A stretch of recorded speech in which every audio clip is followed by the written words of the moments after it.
Hello viewers, welcome to Improve Your English with IM. Today I am going to discuss about the uses of present indefinite tense or simple present tense. আমরা present indefinite টেন্সকে আবার simple present tense হিসাবেও আমরা জানি। তো সেই জিনিসটার আমরা আগের ভিডিওতে স্ট্রাকচার এবং ডেফিনেশন বা ফর্ম এগুলো নিয়ে আমরা আলোচনা করেছিলাম। আজকে যেটা আলোচনা করব সেটা হলো খুবই গুরুত্বপূর্ণ একটা জিনিস, যেটা হয়তো আপনারা অন্য কোথাও আগে দেখেননি। সেটা হলো uses of present indefinite tense আর uses of simple present tense. কি বললাম? ইউজ বা ইউজেস। প্রেজেন্ট ইনডিফিনাইট টেন্সটা সঠিকভাবে ব্যবহার করার জন্য আমরা কিন্তু এই জিনিসটা শিখছি। তাহলে যদি আমরা সঠিকভাবে ব্যবহার করতে না পারি তাহলে কিন্তু এমসিকিউ বা অন্যান্য কোশ্চেন যেগুলো আছে সেগুলো সলভ করতে গিয়ে আমাদের অনেক সমস্যা হবে, আমরা কিন্তু অনেক ভুল করে ফেলবো। তো সেই সূক্ষ্ম সূক্ষ্ম ভুলগুলো যাতে আমরা না করি, যার জন্য আমি আজকে আপনাদের সঙ্গে আলোচনা করতে চলেছি যে কোন জায়গাতে কি কি ক্ষেত্রে প্রেজেন্ট ইনডিফিনাইট টেন্সটা আমরা ব্যবহার করতে পারি। প্রথমত 1 নম্বরে we use simple present tense to express general truth. General truth, সাধারণ যে সত্য, যেটা আর কি সত্য বলে আমরা জানি, সেই জিনিসটা এক্সপ্রেস করার ক্ষেত্রে আমরা কিন্তু প্রেজেন্ট ইনডিফিনাইট টেন্স ব্যবহার করব। যদি আমরা এটা বলি the sun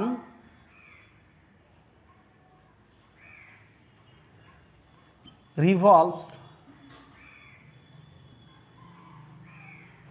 round the earth, এটা একটা জেনারেল ট্রুথ বা ইউনিভার্সাল ট্রুথ, এটা আমরা বলতেই পারি। তারপরে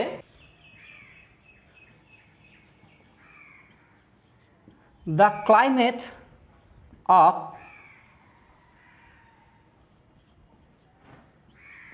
South India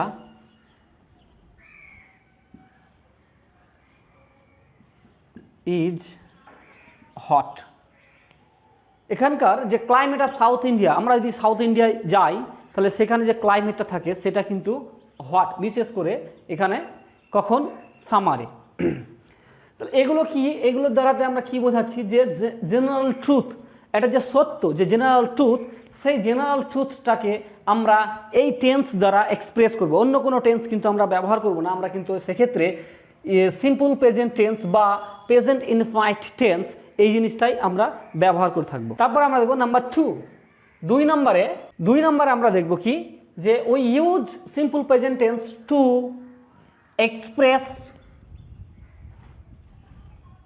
express permanent situation. Permanent situation, এটা চিরস্থায়ী কোনো জিনিসের অবস্থা, পার্মানেন্ট সিচুয়েশন, সেক্ষেত্রে আমরা কিন্তু এই টেন্সটা ব্যবহার করব। যদি বলি we live in India, we live in India, আমরা ইন্ডিয়াতে থাকি, এটা আমাদের পার্মানেন্ট একটা জায়গা, যেটা আমাদের দেশ, এবং এই দেশে আমরা জন্মগ্রহণ করছি, এখানে আমরা থাকছি, বা অন্য কোথাও জন্মগ্রহণ আমরা করতেও পারি, কিন্তু যদি থাকি এখানে, এই জায়গাটা যদি আমাদের ঘর বাড়ি সব কিছু থাকে, আমরা এখানে নাগরিক হয়ে থাকি, তাহলে সেক্ষেত্রে আমরা কিন্তু এই টেন্সটা ব্যবহার করে থাকবো। উই লিভ ইন ইন্ডিয়া, আমরা ভারতবর্ষে বা ইন্ডিয়াতে বসবাস করি, এই জায়গাটা, এই ক্ষেত্রে আমরা কিন্তু টু এক্সপ্রেস পার্মানেন্ট সিচুয়েশন, এইখানে আমরা কিন্তু অবশ্যই প্রেজেন্ট ইনডিফিনাইট টেন্স ব্যবহার করবো। আর একটা, যদি the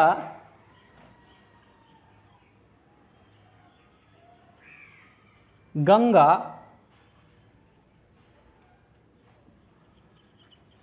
flows through India, Ganga নদী ইন্ডিয়া বা ভারতবর্ষের উপর দিয়ে প্রবাহিত হয়। ঠিক আছে, ফ্লোজ থ্রু আর মধ্য দিয়ে প্রবাহিত হয়েছে। তাহলে এটা কিন্তু যে গঙ্গা নদী সেটা কিন্তু আমাদের ইন্ডিয়ার উপর দিয়ে গেছে, এটা একটা পার্মানেন্ট সিচুয়েশন, যার জন্য আমরা কিন্তু এখানে প্রেজেন্ট ইনফিনাইট টেন্স ব্যবহার করছি। নাম্বার 3, এখানে we use simple present tends to talk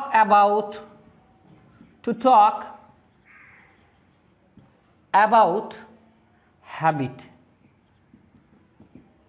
আমাদের যে হ্যাবিট, সেই হ্যাবিটটা এক্সপ্রেস করার জন্য বা হ্যাবিট সম্পর্কে যখন আমরা হ্যাবিট এক্সপ্রেস করব, তখন সেই ক্ষেত্রে আমরা কিন্তু কি করব, আমরা মানে প্রেজেন্ট ইনডিফিনাইট টেন্স বা সিম্পল প্রেজেন্ট টেন্স আমরা ব্যবহার করে থাকব। যদি এরকম বলি যে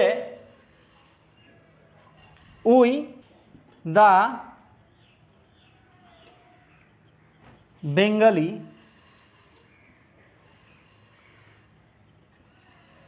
লাইক রাইস উইথ ফিশেস। আমরা বাঙালিরা মাছ ভাত পছন্দ করি বা খাই। এটা কিন্তু কি আমাদের আর কি একটা হ্যাবিট বলতে পারে, যে আমরা আমরা আমরা খাই এই জায়গাটা। তারপর যদি বলি উই গো টু স্কুল, এটাও একটা স্কুল যাওয়াটাও একটা হ্যাবিটের মধ্যে পড়ছে। যারা স্কুলে পড়াশোনা করে বা যে সমস্ত টিচাররা আর কি স্কুলে পড়ায়, তারা কিন্তু কি হয়, তারা কিন্তু স্কুলে রেগুলার যায়। তাহলে তাদের একটা স্কুল যাওয়াটা একটা হ্যাবিটে পরিণত হয়েছে। যখন স্কুল যাওয়ার টাইম হবে তখনই কিন্তু তারা বেরিয়ে পড়বে, তার এটা একটা হ্যাবিট। তারপরে আর একটা যদি এরকম বলি যে ওই take tea in the morning, আমরা সকালে চা খাই। We take tea in the morning, আমরা সকালে চা খাই। তাহলে এটাও একটা হ্যাবিট। তাহলে এই যে আর কি মানে এই যে হ্যাবিট, এই হ্যাবিটগুলো আমরা যে টেন্স দিয়ে এক্সপ্রেস করে থাকি, যে টেন্সটা হ্যাবিটটা এক্সপ্রেস করার জন্য ব্যবহার করব, সেটা হলো সিম্পল প্রেজেন্ট টেন্স বা প্রেজেন্ট ইনডিফিনাইট টেন্স। এই জিনিসটা আপনারা অবশ্যই মাথায় রাখবেন। নাম্বার 4, আমরা এবার 4 নম্বরে যাব। সেখানে we use simple present tends to give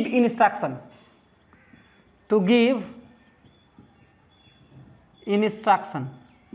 কাউকে কোনো নির্দেশনা, কাউকে কোনো নির্দেশ দেওয়ার সময় আমরা কিন্তু সবসময় কি করব, আমরা সবসময় কিন্তু প্রেজেন্ট ইনডিফিনাইট টেন্স ব্যবহার করব। যদি বলি do not run in the sun, রোদ্রে দৌড়াও না। তাহলে এখানে কাউকে নিষেধ করছে, একটা ইনস্ট্রাকশন দিচ্ছি যে না রোদ্রে দৌড়াও না, রোদ্রে দৌড়ালে হয়তো শারীরিক কোনো সমস্যা হতে পারে। তারপরে হয়তো এটুকু বলছি read regularly to get A job. Read regularly to get A job, একটা চাকরি পেতে আর কি রেগুলারলি পড়াশোনা করো। এই যে একটা ইনস্ট্রাকশন দিচ্ছি কাউকে, তাহলে ইনস্ট্রাকশন দেওয়ার ক্ষেত্রেও আমরা কিন্তু এখানে নেগেটিভই হোক বা পজিটিভই হোক, যাই হোক না কেন, আমরা কিন্তু এখানে কোন টেন্স ব্যবহার করব, সিম্পল প্রেজেন্ট টেন্স বা প্রেজেন্ট ইনডিফিনাইট টেন্স। নেক্সট আমরা 5 নম্বরে we use simple present tends to express বা টু টক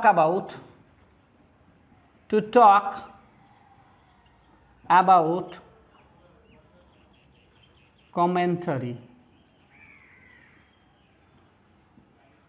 কমেন্টারি। যে কমেন্টেটর আমরা আর কি দেখি আইপিএল বা হয়তো কোনো ফুটবল বা ক্রিকেট ম্যাচ, সেখানে কি হয়, যারা কমেন্টেটর থাকে, যারা ভাষ্যকর থাকে, তারা আর কি যখন আর কি কথা বলে না, সে সময় তারা কিন্তু প্রেজেন্ট টেন্স ব্যবহার করে, প্রেজেন্ট ইনডিফিনাইট টেন্সই আর কি ব্যবহার করে থাকে। যেমন তারা কি বলে যে ধোনি ক্যাচেস দ্য বল, বা হয়তো বলে মেসি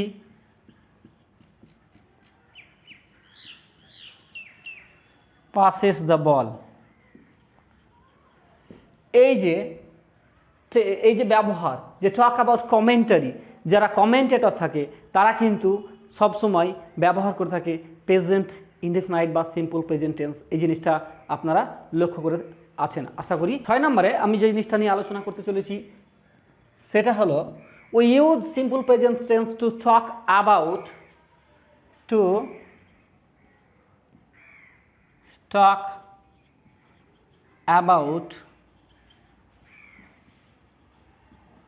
নিউজপেপার হেডলাইন। আমরা সবাই নিউজ পেপার পড়ি, যদি ইংরেজি নিউজ পেপারগুলো আমরা দেখি সেক্ষেত্রে যে হেডলাইনটা আর কি দেওয়া হয় সেটা কিন্তু সব সময় কি থাকে, সব সময় কিন্তু প্রেজেন্ট ইনডেফিনাইট বা সিম্পল প্রেজেন্ট টেন্সেই থাকে। এই জিনিসটা আপনারা অবশ্যই মানে লক্ষ্য করে থাকবেন। আমরা উদাহরণের সাহায্যে জিনিসটা দেখার চেষ্টা করব, দেখি সেটা কী রকম। MS Dhoni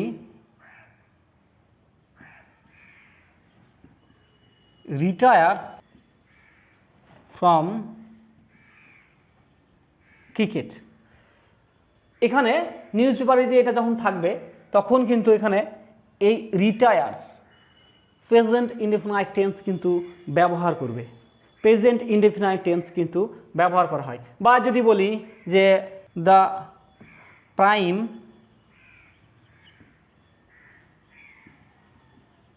minister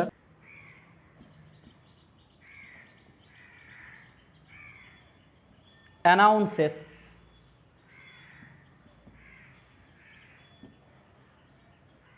night curfew, the prime minister announces night curfew। এগুলো নিউজ পেপার হেডলাইন। তো নিউজ পেপার হেডলাইনের ক্ষেত্রেও কিন্তু আমরা যে টেন্সটা ব্যবহার করব সেটা হবে কি, সিম্পল প্রেজেন্ট বা প্রেজেন্ট ইনডেফিনাইট টেন্স। নেক্সট আমরা দেখব we use simple present tense to talk about pre-scheduled plan in present or future। এই জায়গাটা একটা খুবই গুরুত্বপূর্ণ জায়গা। এই জায়গাটা আপনাদেরকে অবশ্যই মাথায় রাখতে হবে, না হলে কিন্তু আপনারা মানে ভুল করে বসে থাকবেন। এখানে কি বলেছি যে ভবিষ্যতে বা বর্তমানে যদি প্রি-শিডিউলড পূর্বে মানে আগে থেকে আগে নির্ধারণ করেছি, তো যে টাইমটা বা কোনো ঘটনাটা বা কোনো পরিকল্পনা, সেখানে কিন্তু আমরা এই টেন্সটা ব্যবহার করব। যদি একটা উদাহরণ দিই তাহলে আপনারা সহজে বুঝতে পারবেন। মাই ফাদার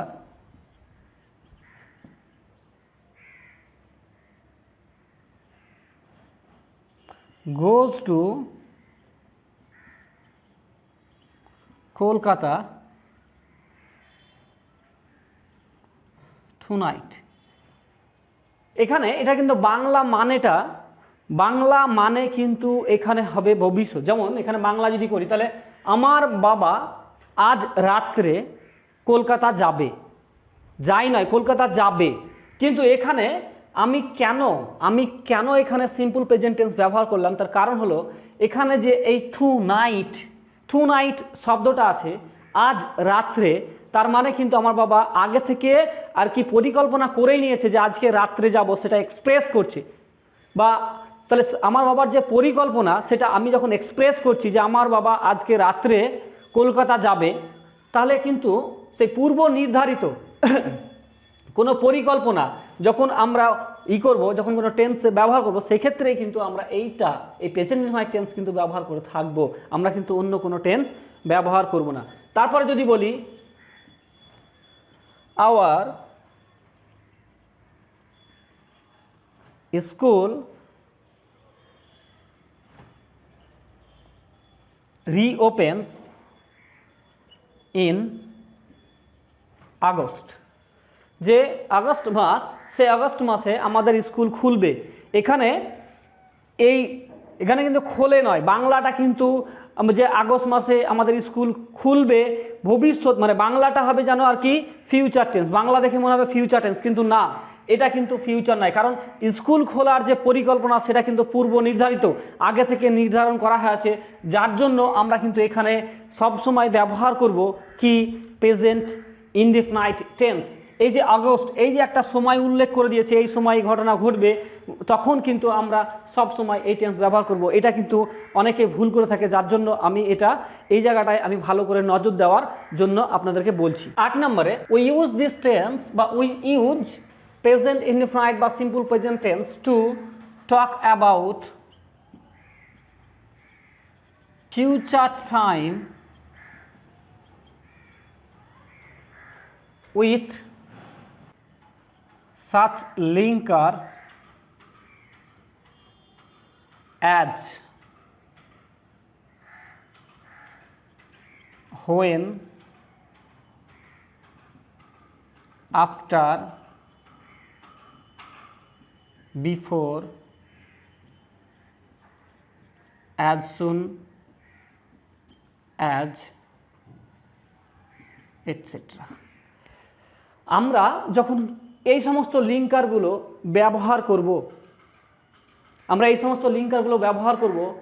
প্রেজেন্ট ইনডেফিনাইট মানে ফিউচারকে বোঝাতে, ভবিষ্যতে কোনো ঘটনা বোঝাতে, তখন কিন্তু আমরা যে টেন্সটা ব্যবহার করব সেটা কিন্তু প্রেজেন্ট ইনডেফিনাইট বা সিম্পল প্রেজেন্ট টেন্স। একটা উদাহরণ দিই, তাহলে আপনারা অবশ্যই বুঝতে পারবেন যে I shall meet you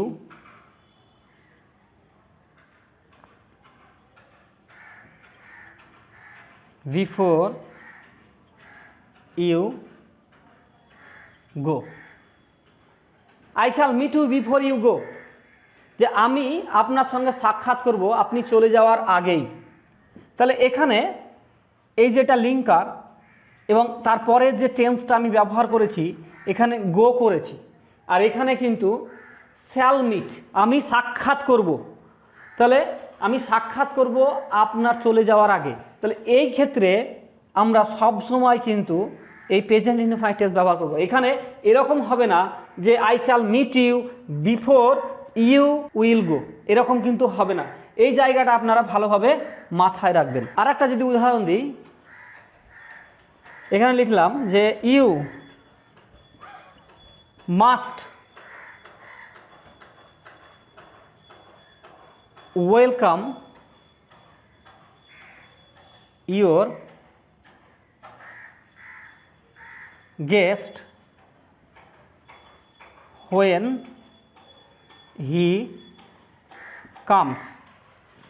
You must welcome your guest, যে তোমার বা আপনাকে অবশ্যই ওয়েলকাম করতে হবে আপনার গেস্টকে যখন সে আসবে বা যখন সে আসে। তাহলে এখানে এই জায়গাটা আপনারা মাথায় রাখবেন যে এখানে আমি লিঙ্কার বিফোর, তারপরে হোয়েন, তারপরে আফটার বা অ্যাজ সুন অ্যাজ, এই জায়গাটাতে আমরা কিন্তু সবসময় কী করব, প্রেজেন্ট ইনডেফিনাইট টেন্স ব্যবহার করব। এই জায়গাটা কিন্তু অবশ্যই আপনারা মাথায় রাখবেন। 9 নম্বরে যে জিনিসটা নিয়ে আমি আলোচনা করতে চলেছি সেটা খুবই গুরুত্বপূর্ণ। এটা আপনাদেরকে অবশ্যই জানতে হবে এবং মাথায় রাখতে হবে, কারণ এই জায়গাগুলোতেই বেশি ভুল হয়ে থাকে এবং কম্পিটিটিভ পরীক্ষাগুলোতে এই জায়গা থেকেই প্রশ্নটা করে থাকে। তো সেই জন্য আমার একটা অনুরোধ যে আপনারা অবশ্যই এটাকে মাথায় রাখবেন যে আমি প্রেজেন্ট ইনডেফিনাইট টেন্স কোথায় ব্যবহার করব দেখে নিই। উই ইউজ দিস টেন্স মানে সিম্পল প্রেজেন্ট বা present indefinite tense with stative verbs, state verb বা স্টেটিভ ভার্বস, এই ভার্বের সঙ্গে আমরা to express emotions, thought, possession, sense or feeling. আমরা যখন এই স্টেটিভ ভার্বের সঙ্গে আমরা ব্যবহার করব এই টেন্সটা, এই দিস টেন্স বা present indefinite tense, to express, কি এক্সপ্রেস করার জন্য হয় ইমোশন, না হলে থট, না হলে পজেশন, না হলে সেন্স বা ফিলিং। আপনারা এই জিনিসটা কি করে মনে রাখবেন, এখানে আমি লিখে দিয়েছি ইমোশন, যে ভার্বগুলো দ্বারা ইমোশন আমরা এক্সপ্রেস করে থাকি সেটা হলো লাভ, হেট, লাইক, ডিসলাইক আর এগ্রি। আর থট, যে ভার্বগুলো দ্বারা আমরা নিজের থটটাকে এক্সপ্রেস করে থাকি সেটা হলো রিমেম্বার, আন্ডারস্ট্যান্ড, রিয়ালাইজ, নো আর বিলিভ। আর পজেশন, যে ভার্বগুলো দ্বারা আমরা পজেশন বুঝিয়ে থাকি সেগুলো হলো হ্যাভ, ওন, বিলং আর কন্টেন্ট। আর ফিলিং, যে ভার্বগুলোর সাহায্যে আমরা নিজেদের ফিলিংটা এক্সপ্রেস করে থাকি সেটা হলো see, hear, smell, taste, feel. এইগুলো কিন্তু আমরা কখনো কন্টিনিউয়াস টেন্সে ব্যবহার করব না। কন্টিনিউয়াস টেন্সে আমরা যদি ব্যবহার করে থাকি তাহলে এর মিনিংটা কিন্তু অন্যরকম দাঁড়িয়ে যাবে, যার জন্য আমরা কিন্তু এগুলো সবসময় প্রেজেন্ট ইনডিফিনাইট টেন্সে ব্যবহার করে থাকব। যদি বলি যে আই লাভ ইন্ডিয়া, কখনোই আমরা এটা বলবো না যে I am loving India. I am loving India এই বাক্যটা আমরা কখনোই বলবো না। কি বলবো? I love India, I love India. তারপরে যদি বলি হি নোজ মি, সে আমাকে চেনে, আমরা এটা কখনোই বলবো না he is knowing me, he is knowing me, এটা নয়, হি নোজ মি, সে আমাকে চেনে। তাহলে এইগুলো মানে এই ভার্বগুলো আমরা কন্টিনিউয়াস টেন্সে কিন্তু ব্যবহার করব না। যদি ব্যবহার করি তার মিনিংটা কিন্তু অন্য হবে, সেক্ষেত্রে কিন্তু এর এই যে ওয়ার্ডগুলোর যে মিনিং সেইগুলো কিন্তু থাকবে না। আই অ্যাম লাভিং ইন্ডিয়া এই কথাটা কিন্তু এই ইংলিশটা কিন্তু ঠিক নয়, কারণ ওই লাভ ভার্বটা স্টেটিভ ভার্ব, এটা কোনো স্টেটকে বোঝানো হচ্ছে, যার জন্য আর কি এটা এখানে সবসময় আমাদেরকে এই ভার্বগুলো ব্যবহার করতে হবে প্রেজেন্ট ইনডিফিনাইট টেন্সে। অন্য কিন্তু এটা কিন্তু কন্টিনিউয়াস টেন্স নয়, এটাকে বলা হয় নন প্রোগ্রেসিভ ভার্ব। এগুলোকে আমরা নন প্রোগ্রেসিভ ভার্বও বলে থাকি। যদি আপনারা স্টেটিভ ভার্ব নিয়ে আরও কিছু জানতে চান তাহলে আমার একটা স্টেটিভ ভার্ব একটা ভিডিও অবশ্যই আছে, সেটা আপনারা প্লে লিস্টে গিয়ে অবশ্যই দেখে নিতে পারেন। তাহলে এই জায়গাটা কিন্তু আমাদের যেন মাথাতে থাকে যে এই যে ভার্বগুলো আছে এই ভার্বগুলো আমরা কখনোই কন্টিনিউয়াস টেন্সে বা প্রোগ্রেসিভ টেন্সে আমরা ব্যবহার করব না।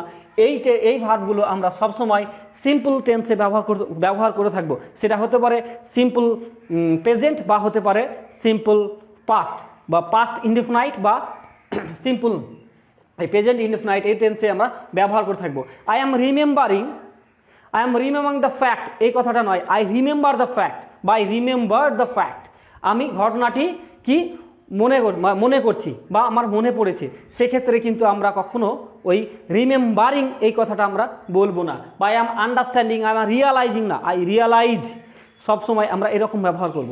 নেক্সট অ্যান্ড দ্য লাস্ট যে জিনিসটা আমরা নিয়ে আলোচনা করতে চলেছি সেটা হলো যে প্রেজেন্ট ইনডিফিনাইট টেন্সের 10 নম্বরের ব্যবহার। যে এর ব্যবহারটা আমরা 9টা আগে আমরা দেখে এলাম যে কীভাবে ব্যবহার করা যায় বা কোথায় ব্যবহার করা যায়। এবার আমরা দেখব 10 নম্বর। We use this tense in zero conditional sentence. Zero conditional sentence আপনারা অবশ্যই নামটা শুনে থাকবেন। আমি যদিও এই নিয়ে এখনও ভিডিও দিইনি, আমি এই নিয়ে কন্ডিশনাল সেন্টেন্সের উপরে আমি অবশ্যই খুব শীঘ্রই ভিডিও দিয়ে দেবো। সেখানে আপনারা কন্ডিশনাল সেন্টেন্স কীভাবে ব্যবহার করবেন সেগুলো আপনারা জানতে পারবেন। তো আমরা কিন্তু এই জিরো কন্ডিশনাল সেন্টেন্সে আমরা এইটা ব্যবহার করে থাকি প্রেজেন্ট ইনডিফিনাইট টেন্স বা সিম্পল প্রেজেন্ট টেন্স, এটা আমরা ব্যবহার করব প্রেজেন্ট ইনডিফিনাইট টেন্সে। যদি বলি ইফ বা এখানে আমি হোয়েনও দিতে পারি, হোয়েন ইউ গেট ওয়েট, যদি তুমি বৃষ্টিতে ভেজে যাও, যদি তুমি জলে ভেজো, ইউ ক্যাচ কোল্ড, তাহলে তোমাকে ঠান্ডা লাগবে। তাহলে যদি তবে এখানে কিন্তু প্রেজেন্ট ইনডিফিনাইট টেন্স, এই জিনিসটা যেন মাথায় থাকে, প্রেজেন্ট ইনডিফিনাইট টেন্স এই জিনিসটা অবশ্যই আপনাদেরকে মাথায় রাখতে হবে। তারপরে যদি বলি